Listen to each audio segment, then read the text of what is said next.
Buenos días, Nicolás, a tu disposición.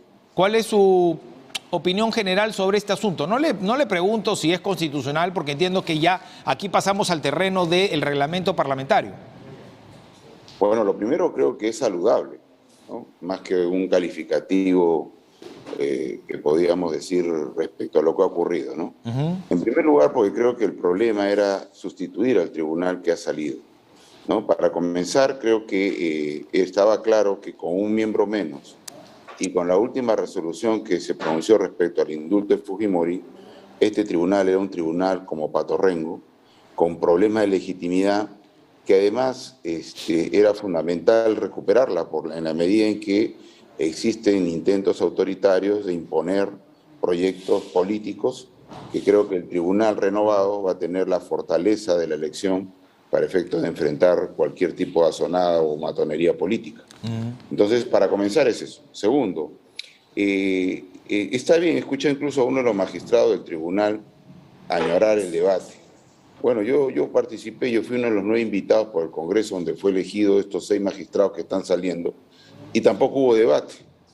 Y es más, yo le podría asegurar que muchos de ellos, incluido el magistrado que ha lamentado que no haya habido debate, si hubiera seguido el ritmo o el proceso de selección, de evaluación curricular, muchos de estos magistrados que están en este momento saliendo nunca hubieran sido elegidos. El problema que yo creo que más bien es comprender que ha ocurrido algo saludable, con riesgos, pero por supuesto que hay riesgos, pero por lo menos entiendo yo que hay 4 personas que yo puedo acreditar desde la experiencia que tienen trabajo en lo constitucional. Uno de ellos es Francisco Morales, que es además coordinador de la Maestría de Derecho Constitucional, donde también dicto, por ejemplo, ¿no?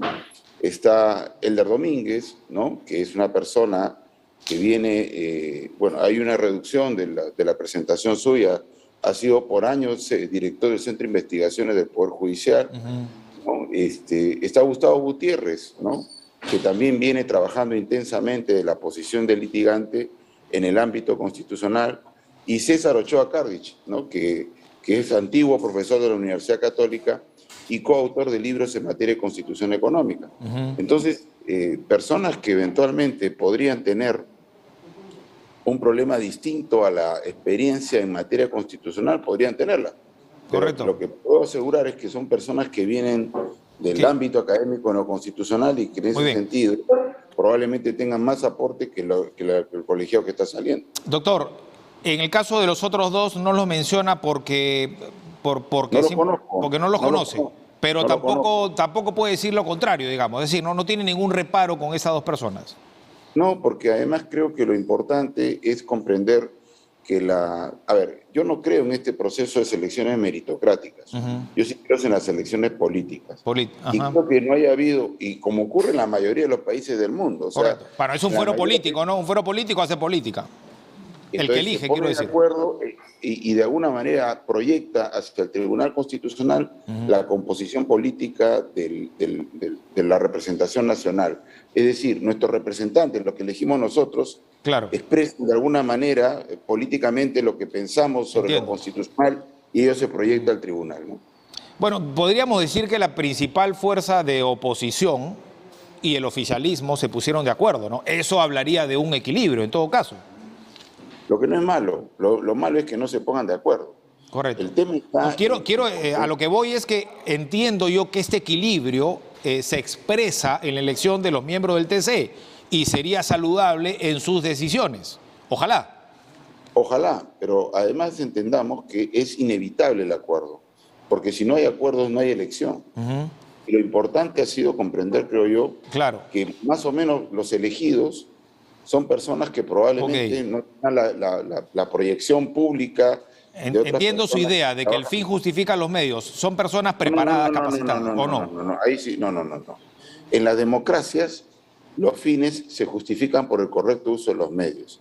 Y aquí ha utilizado un camino largo que ha terminado precisamente en la elección de magistrados a partir de un proceso que ha incluido selección curricular, evaluación curricular, evaluación de proyecciones entre ellos. O sea, no hay forma como las elecciones ocurran con el alto número de votos que se exige si es que en algún momento no hay entendimientos. O sea, Pero sí se pudo refrescar el TC de a pocos, ¿no? No tenían por qué elegirse a los 6, aunque ya mencioné varias veces que están con plazo, con cargo vencido varios de los tribunos, pero se pudo hacer de a pocos también.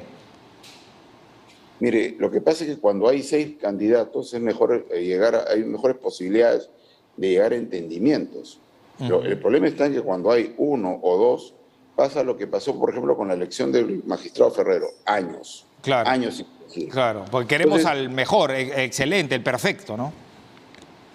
O simplemente no se ponen de acuerdo porque las fuerzas políticas para votar tienen que tener, de alguna manera, establecer algún acuerdo sobre a quienes apoyamos todos, ¿no? Y lo interesante ha sido que, más allá de un Congreso que siempre me decepciona, es comprender que este tribunal que está saliendo, que ha salido, ya tenía problemas graves de legitimidad que creo que era necesario restablecer. Y en primer lugar, más allá de que uno se puede equivocar en el futuro, porque en realidad puede ocurrir que efectivamente no es suficiente saber derecho constitucional, sino también tener conducta democrática. Probablemente eso aparezca en el futuro. Lo importante es que el día de hoy ya tenemos un tribunal renovado, ¿no? Yo tengo confianza, por lo menos en algunos de los nombres que he citado, que son gente que yo conozco de la lucha democrática de los 90, y puedo dar fe que hay personas que han participado en la recuperación democrática efectivamente. Entonces, comprender eso me parece interesante. Insisto, creo que las personas, y cuando he escuchado el currículo del señor Monteagudo, del doctor Monteagudo, me parece interesante, porque al final de cuentas va a aportar, junto con Ochoa Carlich, el gran debate sobre el capítulo económico que seguramente se va a venir.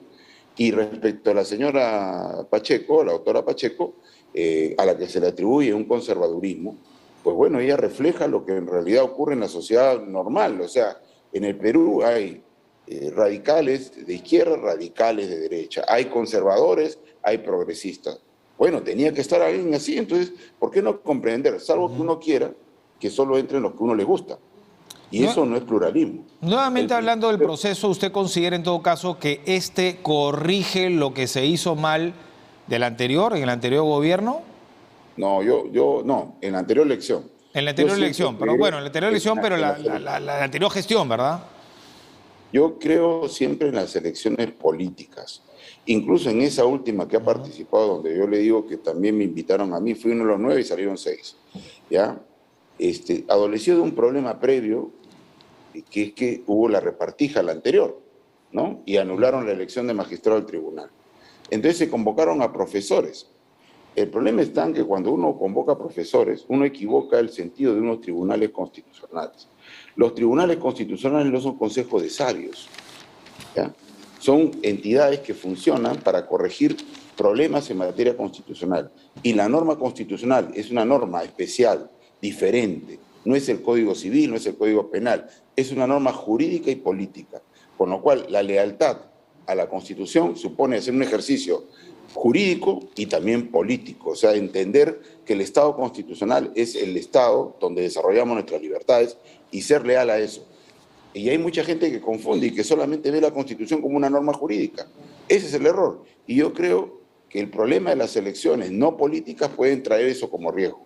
Correcto. Pero hasta donde entiendo, ocurre en este momento de que, mal que bien, han habido personas que están vinculadas al quehacer académico constitucional que podrían de alguna manera dar esperanza de que lo que se viene puede ser bueno, pero en lo inmediato es haber solucionado y reemplazado a un tribunal constitucional que tenía serio problema de legitimidad, insisto, porque está incompleto, y segundo, porque tiene un problema con lo ocurrido con la corrección que ha hecho la Corte Interamericana de Derechos Humanos respecto al caso Fujimori. Correcto. Bueno, va a seguir dando que hablar seguramente ya en la juramentación del cargo, de los cargos, y el trabajo que van a realizar, porque van a tener bastante que hacer, ¿verdad? Desde el primer día. Doctor Campos, muchas gracias. Hasta una próxima oportunidad. Buenos días, muchas gracias a ustedes. El constitucionalista Joseph Campos, a propósito de la elección de los nuevos miembros del Tribunal Constitucional.